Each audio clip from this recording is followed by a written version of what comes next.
Hello and welcome to the Dodo Juice YouTube channel. I'm Darren and today we're going to talk about the basics of washing your car. Picture this, it's Sunday morning, the kids are in front of the TV, the wife's doing the roast, and you've got a few hours to spare. You want to treat yourself, you get out there and you want to wash your car. So everything you're going to need to wash your car on that beautiful Sunday afternoon is right in front of me here.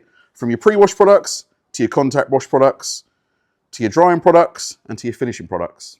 Costs around about £125, and that includes the wash mitt and the drying towel. Now that might seem a lot, but if you break it down, most of these products you're going to get 20 to 30 washes out of them. So per wash, you could be looking at around £5 to £6, which is definitely cheaper than going to your local car wash and getting them to scratch it up for you. So we have this dirty vehicle behind us. We've left it specifically dirty for this video here. Now this is probably what you're going to get when you're driving your car up and down the road, up and down the motorway in the British weather this time of year. Now there are a few do's and don'ts when washing your vehicle when it's like this. And the first one is do not touch it when it's covered in mud because you're going to cause damage. And the next thing to bear in mind is also panel temperature. If your car is too warm, if you can't touch it or it feels warm to touch, don't wash it, pull it into the shade and let it cool down because you can cause sort of watermarks that are really impossible to get out and you're just making your life a lot harder for yourself. Now a bit of a controversial subject is washing your wheels. Now a lot of people will jump in and clean the wheels first. I don't like that idea because those wheels are covered in a layer of mud and that mud is sitting on top of the brake dust that we want to get rid of. Now if we start spraying products onto those wheels, that mud is going to hinder the product from working. So what I like to do is I like to pre-wash the whole vehicle first. What that does is it removes the dirt off the vehicle and the wheels and it allows the product then to get onto the wheel and actually do the job it wants to do. Now another investment you want to make if you want to do this properly is you want to get yourself a couple of nice buckets with these dirt guards in the bottom. Now these stop the dirt from swirling back up in the water when you dunk your wash mitt in and out. Now the reason you have two buckets is one is going to be full of your clean soapy water and one is going to be full of water that you're going to rinse your mitt off in. So this will stop the dirt from going back into your clean soapy water and it puts it into that water there. This stops every time you dunk your mitt into the clean water, that dirt coming back out and going onto the paintwork. And another thing you're going to need is a decent pressure washer and a snow foam cannon.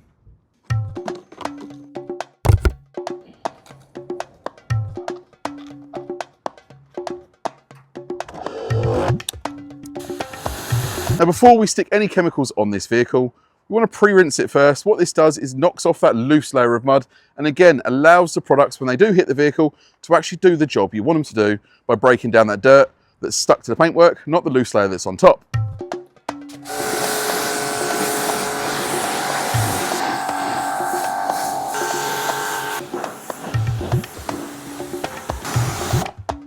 So now I've finished rinsing the vehicle off with the pressure washer.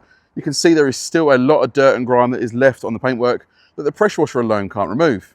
So that's when we need to go and grab for our pre-wash products, Crudzilla. So this is Crudzilla. This is going to be one of the first of the two pre-wash products we're using today. Now Crudzilla is a very strong alkaline pre-wash, meaning it can cause damage if used incorrectly. Now on this vehicle, one thing I would advise is not spraying it onto the vinyls or onto any chrome or chrome effect trim. Now to make this product more cost effective and to make more sense, from here down is the dirtiest part of the vehicle. From here up, it's not too bad. So just use Crudzilla on the filthiest part, usually the lower third of the vehicle. Now let's see what Crudzilla can do. So the best way to use Crudzilla is to spray it on, let it sit for around about 2 to 5 minutes. So do not let this dry on your paintwork and then rinse it off your pressure washer. It's as simple as that. And as you can see, this is 6 weeks worth of dirt has just been rinsed off with just a few sprays of Crudzilla and a pressure washer. There we go.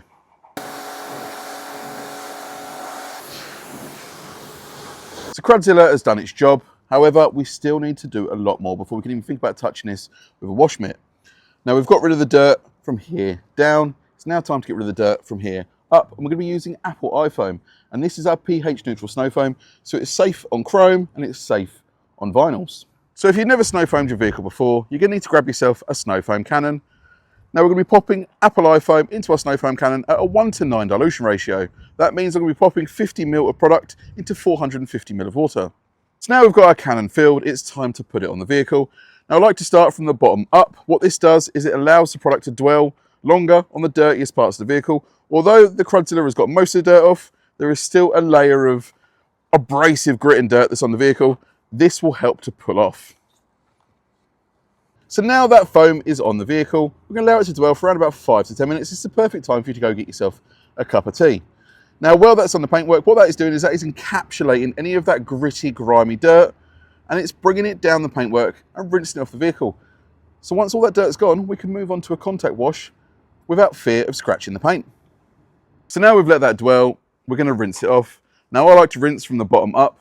This is purely just so you can see where you've gone. If I start going from the top down, it runs off and you can't see where you've been.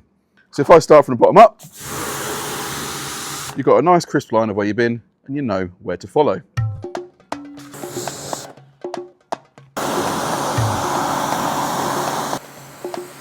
So now we've done the pre-wash on the vehicle, 90% of the dirt is off, and the same with the wheels. However, you can see there is a lot of brake dust still on these wheels. So we have a dedicated cleaner called Deep Purple to spray on there to help break that iron contamination from the brake dust off and give them a nice clean. So it's easy to use, just spray it on. Make sure to try and avoid the brake discs if possible, so sort of spray upwards, any of the braking components, and just get the wheel as much as you can. So let this sit and dwell. Now you'll notice after a while this will start to turn purple. That is where it is breaking that iron contamination down. Leave it for a few minutes and then rinse it off. Now if your wheels are not too filthy, you can leave it there. If your wheels are like these, are really, really dirty, you want to break out a detailing brush, just give them a little bit of agitation. So the car has been pre-washed, the wheels are now clean, and it's time to move on to the contact wash. Now don't worry, if you can't remember any of the steps of the products I've mentioned, just pop down the description below and they'll all be in there for you to find nice and easy. But now it's time to move on to the contact wash. Now we have pre-washed this, there is still a thin layer of filmy dirt all over it, but it's no longer abrasive, so we're now safe to just chuck this in a bucket, grab our wash mitt and start cleaning with our hands. So today we are using Sour Power. Now this is our shampoo that contains a little bit of carnauba wax. What this does, not only will it wash, it will help top up that shine and give it a slight amount of protection. Makes it easier for you to wash next time. So I've got my 2 buckets. This is going to be my wash bucket and this is going to be my mitt rinsing bucket. Now Sour Power, the dilution ratio on this depends on the size of the bucket you're using. Today we're using a rather large bucket, so about 6 capfuls, which is probably around 50 to 60 ml of product. Now if you live in a hard water area, just an extra capful, or if the vehicle is really, really dirty, just an extra capful. But today we're quite lucky, so we're just going to go for the 6 capfuls. It's quite easy, just unscrew the cap, pop a little bit in, just pop it in your bucket. We do that 6 times. So now we've popped Sour Power into the bucket, it's time to mix it up. Now the easiest way to do it is grab your pressure washer lance, pop it right into the bottom of the bucket, and go like that. You may have a sponge lurking around underneath your sink or in your shed. Don't use it. After the effort we've already put in with the pre-washes and all the chemicals you bought, it's just a complete waste to be then using a sponge on your paintwork. Make sure you've got yourself a nice wash mitt like this. So the reason we use a mitt instead of a sponge is because of its deep pile. So if it does pick up a little bit of dirt off the paintwork, it will suck it down right into that deep pile and keep it away from your paint and stop it from scratching. A sponge will just take that dirt and drag it all around your paint. It's just pointless. Now we want to be working from the top down. Again, because the bottom of the vehicle is always the dirtiest part, if there is a little bit of dirt on there, it will pick it up. So if we start from the top, where a majority of it is clean, it's just a safer wash. Now one thing you want to make sure is you're always working in straight lines. This just helps the chances of reducing any nasty little scratching and marring. And if you do get a little bit of marring, because it's in straight lines, it's not as noticeable. So now I've done a whole panel on that vehicle, I'm just going to rinse off my mitt in the dirty water bucket. I'm just going to pop it in the bottom, just rub it against the grit guard, just to get any dirt off the mitt, and then give it a bit of a rinse out, and then dunk it straight back into the clean bucket. So if you've got graphics on your vehicle, the best thing to do is to always work as one clean sweep in the direction they're going, because if you're working this way and they are sticking up a little bit, you could potentially pull the graphic off the vehicle. And it's the same with badges. If you've got badges, best thing to do is try and work over them very gently and very softly.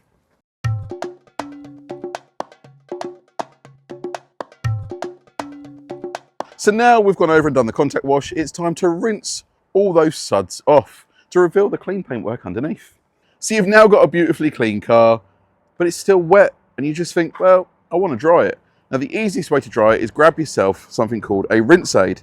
Now this is Dynamo, it's a protective rinse aid. It'll add a slight bit of protection as you dry. Now I know we've already added protection with the shampoo, We're just going to add a little bit more with this and top it up. Now it's really simple to use. Spray it onto your wet panel, let it sit for a few seconds, and then rinse it straight off with your pressure washer. Now you only want to do 1 or 2 panels at a time, and then once you've done that, just go over with your drying towel. Now as you can see, Dynamo has done a fantastic job at adding a slight protective layer to this panel, and you can see the water is also sheeting off nicely, leaving us less water to dry.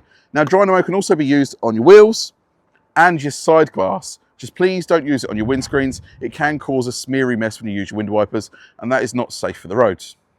So the vehicle is beaded nicely. Dynamo has done its thing. It has removed majority of that water off the paintwork while also adding a slight amount of protection. Now that protection will last a couple of weeks until your next wash. But it's now time to grab for our dry hard drying towel and get the rest of this water off. And it's just as simple as popping it on and pulling it off. Now one thing to make sure is do not let your drying towel touch the floor, because grit, dirt and grime can get into this drying towel and it can end up on your paintwork, scratching and marring, and you really don't want that. So the car is clean, the car is dry, and the car has had a little bit of protection added. It's now time to do the final touches. And one of the things that make a car pop when it's clean is making sure your tyres look nice and black. And today we are using Dark Matter, our trim and tyre dressing. And it's really simple to use. Just add a few blobs to an applicator and pop it on your tyre. So we've now dressed the tyres. You can either leave it like that and let Dark Matter soak in and it will leave you with a nice sheen, or you can grab a microfiber towel and just buff it off a little bit to give you a nice matte new tyre looking finish. So now the tyres are done, the car is clean, the finishing touch is going to be your glass. Now glass can be really tricky if you overcomplicate it. What I mean by that is it's really simple. Just spray.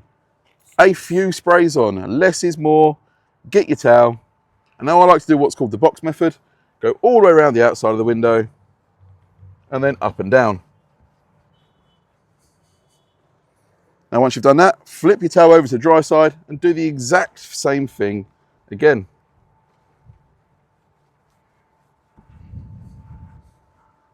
It's as simple as that. Now on the inside, do the same thing, just go backwards and forwards the other way, left and right. So if you do end up with any smears, you can see which side of the glass are on, and it's easy to remove them. And there we have it. That has probably been about 2 hours, and the vehicle is looking absolutely stunning. That is your Sunday morning sorted. Now, whether you've got a rare car, an interesting car, a workhorse, or a family vehicle, with a little bit of Dodo Juice and the right technique, your neighbours will think you're a professional. If there's any other products you'd like us to demonstrate, any techniques you want to know, pop it in the comments below and we will sort it out for you. And also don't forget to like and subscribe, and we'll see you on the next one.